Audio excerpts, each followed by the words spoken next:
British advanced pain clinic, నొప్పి మాయం, surgery దూరం. For appointments 9155515563. సో ఇది స్కందని అడగలేను. ఈరోజు actually had Chandrika been here with us, ఎంత మురుసు ముక్కలైపోయారు. కరెక్ట్. ఐ నో హర్, నాకు పర్సనల్గా తెలుసు కాబట్టి నేను ఆ చనువుతో చొరవతో. అవును అవును. Radhika Chandrika I know both of them. చిన్నప్పటి నుంచి అక్క అక్క అక్క అని వాళ్ళు వెంట వచ్చేవారు అనమాట. అండ్ అందరం కలిసి ఆల్మోస్ట్ చాలా విషయాలు షేర్ చేసుకునేవాళ్ళం. అండ్ ఇది కూడా ఐ థింక్ లేదు మనకి 11 years అయింది. 11 years అయింది. సో నేను I can't even ask you మీరు ఎలా కోప్ అవుతారు, కోప్ అయ్యే విషయం కానే కాదు అది. అంటే భగవంతుడు కొన్నిసార్లు కొన్ని మన జీవితంలో ప్రతి స్టేజ్లో మైనస్ ఉంటుంది, ప్లస్ ఉంటుంది. నేను ఎప్పుడు ఒకటే కోరుకునేదాన్ని, ఇప్పుడు చాలా సంతోషాన్ని ఇచ్చావు, నెక్స్ట్ వచ్చేది ఖచ్చితంగా ఏదో ఉంటుంది, దాన్ని తట్టుకునే శక్తి. చిన్నప్పటి నుంచి ఎందుకు ఆ బెంట్ ఆఫ్ మైండ్ నాకు మొదటి నుంచి ఉంది.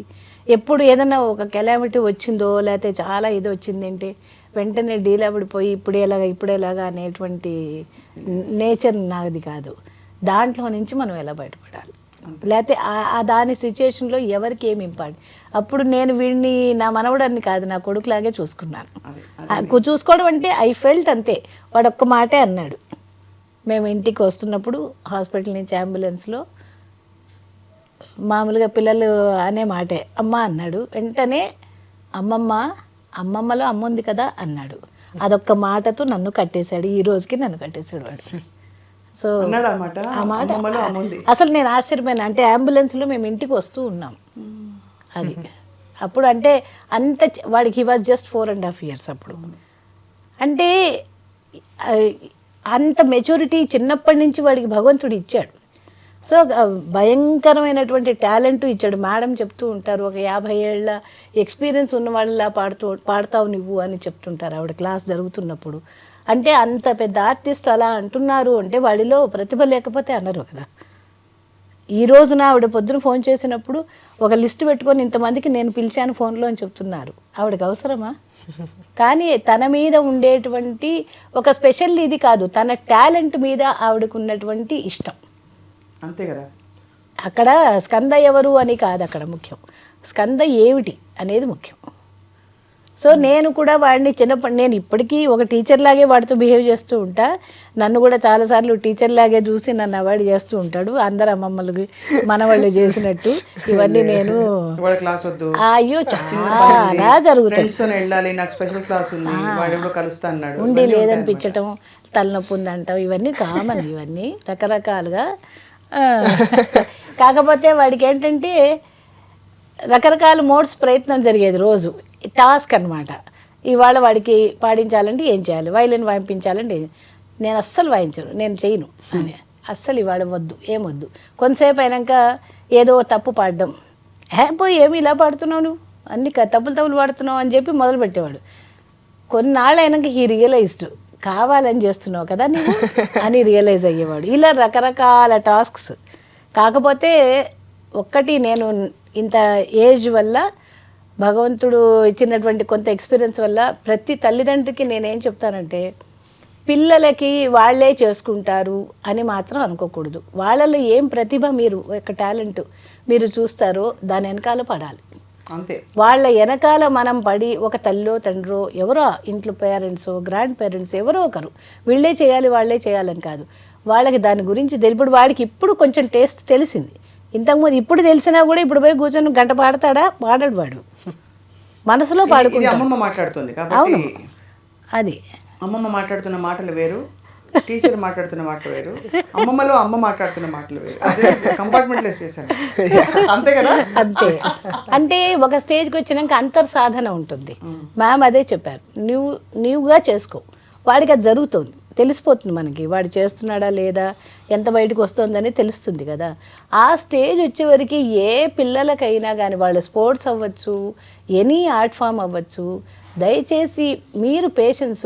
సంపాదించడం అనేది జీవితంలో ధ్యేయమే, కానీ సంపాదించడం అనేటువంటి రేసులో వెళ్ళిపోయి మనం ఆ రోజులు రేపు అనేది చాలా అయిపోతుంటుంది.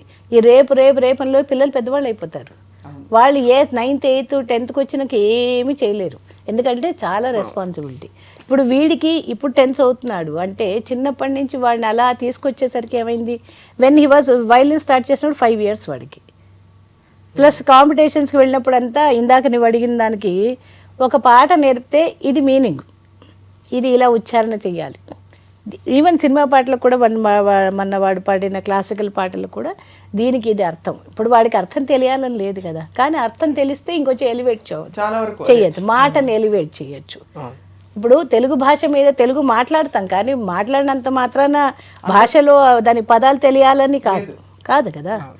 అందుకని దాంట్లో ఏంటంటే అలాంటివన్నీ వాడికి తెలియకుండా చెప్పడం జరిగింది నాకు తెలిసినంతవరకు. అవును, మీరు డెఫినెట్గా I think biggest influence of course your dad also has been బాగా పాడతాడు, మా అల్లుడు బాగా పాడతాడు.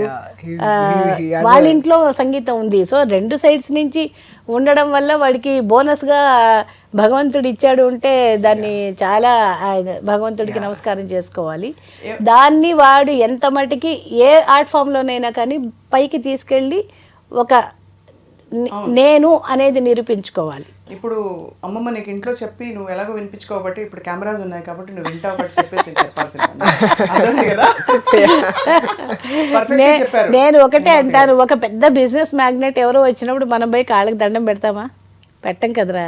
అదే ఒక మ్యూజిషియన్, ఒక పెద్ద ఆర్టిస్ట్, ఒక లెజెండ్ వచ్చినప్పుడు మనకు అన్నోయింగ్లీ వెళ్ళి వాళ్ళకి, ఎందుకంటే వాళ్ళలో ఉన్న విద్యకి మనం ఇచ్చే గౌరవం. సో స్కంద, అది నువ్వు నిలబడాలి అలాగా.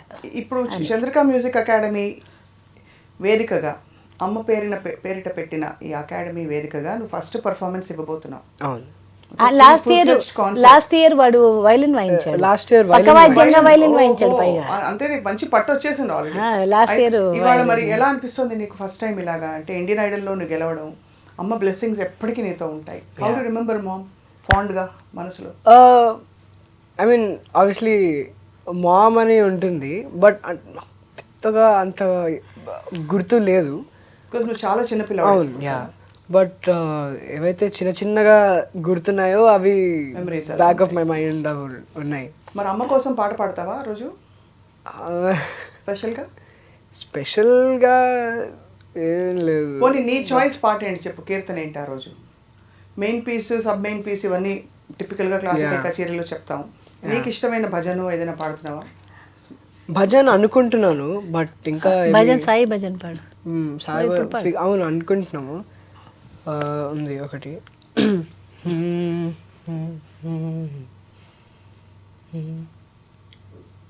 అదా? ఏది పాడతావు? ఒకటి ఉంది, పాడు. నీకేది బాగా వచ్చితే అది పాడు. కళ్యాణ కృష్ణ కమనీయ కృష్ణ కాళింగమర్తన శ్రీకృష్ణ. కళ్యాణ కృష్ణ కమనీయ కృష్ణ కాళింగనర్తన శ్రీకృష్ణ. గోవర్ధన గిరిధారి మురారి గోపీ మన సంచారి. గోవర్ధన గిరిధారి మురారి గోపీ మన సంచారి. మురారి గోపీ మన సంచారి. बृंदावन के तुलसी माला. बृंदावन के तुलसी माला पीतांबरधारी मुरारी. पीतांबरधारी मुरारी. कल्याण कृष्ण कमनीय कृष्ण కాళింగనర్తన శ్రీకృష్ణ. బ్యూటిఫుల్, చాలా చాలా అద్భుతంగా ఉంది. భలే పలుకు, భలే ఫ్లో ఉంది నీ వాయిస్లో. ఇప్పుడు ఇదంతా ఫుల్గా వినాలంటే రవీంద్ర భారతికి రావచ్చు కదా అందరూ? డెఫినెట్లీ. ఎప్పుడు చెప్పు?